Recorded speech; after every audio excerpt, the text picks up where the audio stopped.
Hola a todos, bienvenidos a esta nueva exploración visual. Hoy nos vamos a meter de lleno en uno de los misterios económicos más, digamos, fascinantes y a la vez frustrantes de toda América Latina. Es una paradoja total. A ver, por un lado tenemos a un país al que le llueven aplausos internacionales por su disciplina fiscal. Tienen un Banco Central autónomo que es una maravilla y una inflación que sinceramente es la envidia de muchos vecinos. Pero, y aquí viene el gran detalle, cuando salimos de las oficinas elegantes y caminamos por la calle, la historia es completamente otra. Así que hoy, apoyándonos directamente en los datos, vamos a intentar armar este rompecabezas juntos. ¿Por qué toda esa riqueza nacional como que no aterriza en los bolsillos de la gente de a pie? Y aquí les lanzo esta pregunta para que le vayan dando vueltas. Si la economía está creciendo, ¿por qué la pobreza también? O sea, a primera vista no tiene sentido. Para este año se proyecta que el PBI de Perú crezca un 3,2%. Eso es un número súper sólido. En la teoría económica de los libros, si el PBI sube, todos deberíamos estar mejor. Pero hay un cortocircuito enorme entre esos grandes números macroeconómicos y el estrés que sienten las familias cuando llega fin de mes. Y ojo, esta desconexión no es un simple bache temporal, para nada. Es el síntoma de algo estructural muchísimo más profundo. Bueno, entremos en materia. Fíjense en este número, 25,7%. Según los datos más recientes del INEGI para este 2025, el 25,7% de la población peruana sigue en situación de pobreza monetaria. Estamos hablando de millones de personas que simplemente no logran juntar la plata mínima para cubrir una canasta básica. Imagínense, pese a todas esas medallas internacionales por la estabilidad económica, más de un cuarto del país sigue atrapado ahí. Y si eso les pareció fuerte, esperen escuchar esto, porque el panorama es todavía más delicado. Resulta que casi el 33% de la población está en una situación de vulnerabilidad extrema. ¿Qué quiere decir esto en la vida real? Pues que hoy logran cubrir sus gastos, sí, pero están, literalmente, a un tropiezo de volver a caer por debajo de la línea de pobreza. Un problema de salud inesperado, perder una chamba informal o simplemente que la comida suba de precio. Y ¡pum!, se borra todo el progreso. Es vivir al límite constantemente, y así vive 1 de cada 3 peruanos. Para entender de verdad esta fragilidad, tenemos que olvidarnos un ratito del PBI y enfocarnos en la economía del día a día. Sección 1. El costo de la supervivencia. La realidad de los hogares. Ahora, aquí está la clave de cómo la inflación hace de las suyas. Seguro que ustedes mismos lo notan cuando van a comprar. Aunque las noticias digan que la inflación general está controlada, el costo de la canasta básica pasó de 201 soles por persona en 2021 a 260 soles en 2025. O sea, es un salto acumulado del 36% en apenas 5 años. Para las familias de bajos recursos, que destinan más de la mitad de su dinero solo a la comida, este aumento te deja sin aire. Digamos las cosas como son, que la economía crezca un 3% te da exactamente igual si lo que te cuesta comer subió un 36%. Y pongámosle un rostro a la estadística. Detrás de esos porcentajes hay familias haciendo magia pura. Hoy en día, un hogar promedio de 4 personas necesita al menos 1.848 soles mensuales solo para sobrevivir y cubrir lo básico.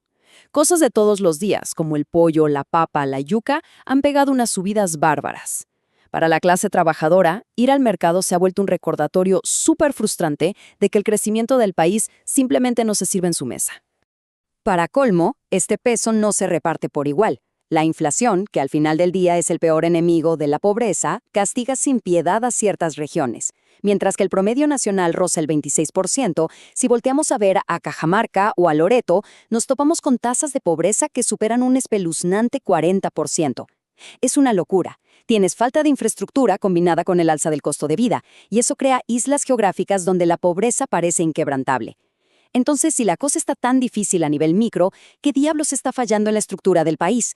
Vamos a ampliar la perspectiva. Sección 2. La barrera macroeconómica. La trampa del ingreso medio. Ojo aquí, porque entender este concepto es vital para nuestro análisis. La famosa trampa del ingreso medio. Básicamente esto pasa cuando un país empieza a crecer súper rápido al principio, generalmente vendiendo materias primas, pero de repente se choca contra un techo invisible. Llegan a tener ingresos medios, pero como les falta innovación, tecnología y altísima productividad, no pueden seguir creciendo por encima del 5% a largo plazo para dar el salto al primer mundo. Se quedan estancados. Y los expertos advierten que Perú lleva años coqueteando peligrosamente con esta trampa. Y este contraste explica a la perfección por qué están atascados. Miren, por un lado tenemos a gigantes como la minería o los hidrocarburos. Son súper eficientes, ¿sí? Pero funcionan gracias a una infusión de tecnología que viene de afuera. Traen maquinaria de punta. Pero por otro lado, el motor de la economía local, que son las micro y pequeñas empresas, las MIPES, no tienen casi nada de innovación tecnológica propia, mantienen una productividad bajísima. Y sin una innovación masiva en este sector, el gran salto es casi imposible. Pero ojo, que la falta de tecnología no es el único peso, hay un ancla mucho más pesada y visible todos los días. Sección 3. El ancla, el peso de la informalidad. A ver, traten de adivinar. ¿Qué porcentaje de los trabajadores peruanos creen que opera fuera del sistema? El dato los va a dejar fríos. Estamos hablando de que entre el 72 y el 75% operan en la pura informalidad. O sea, 3 de cada 4 trabajadores no existen en los registros formales. Es una economía paralela gigantesca que marca el ritmo del país y le pone el freno de mano a cualquier intento de desarrollo sostenido. Para que dimensionemos lo grave que es esto, pongamos frente a frente estos dos mundos. En un lado, tienes los reportes impecables del Banco Central, llenos de proyecciones optimistas, y en el otro, la abrumadora realidad de la calle. Ser informal significa que millones de personas se levantan a trabajar sin tener una pensión, sin seguros de salud adecuados, sin protección si los despiden y sin chance de pedir un crédito decente para mejorar su negocito. Es un entorno de pura subsistencia, donde hablar de mejorar la productividad es prácticamente una ilusión. Y la gran pregunta salta a la vista. ¿Por qué pasa esto? Bueno, la informalidad casi nunca es una elección voluntaria, es una estrategia pura y dura de supervivencia. Los datos muestran que es una respuesta a un cóctel súper tóxico, servicios públicos deficientes que no te dan nada a cambio, regulaciones que asfixian al pequeño emprendedor, un Estado que no supervisa bien, bajos niveles educativos que te cierran puertas y una economía que sigue dependiendo de la producción primaria. Es un círculo vicioso tremendo. Y con todo esto en mente, el país se encuentra en un verdadero cruce de caminos. Vamos a la sección 4. La encrucijada, megaproyectos y el futuro. Imagínense por un segundo una inyección de $4.500 millones cada año. Ese es el impacto económico que se calcula con el nuevo megapuerto de Chancay. Es una bestialidad de inversión. Una conectividad que podría redefinir por completo las rutas comerciales globales y poner a Perú como el centro logístico clave de la región. En papel, esto es exactamente el tremendo empujón que necesitan para romper ese techo de cristal del que hablábamos. Pero siempre hay un pero. Los investigadores están levantando una bandera roja gigante. El megapuerto le va a abrir la puerta a corporaciones transnacionales inmensas.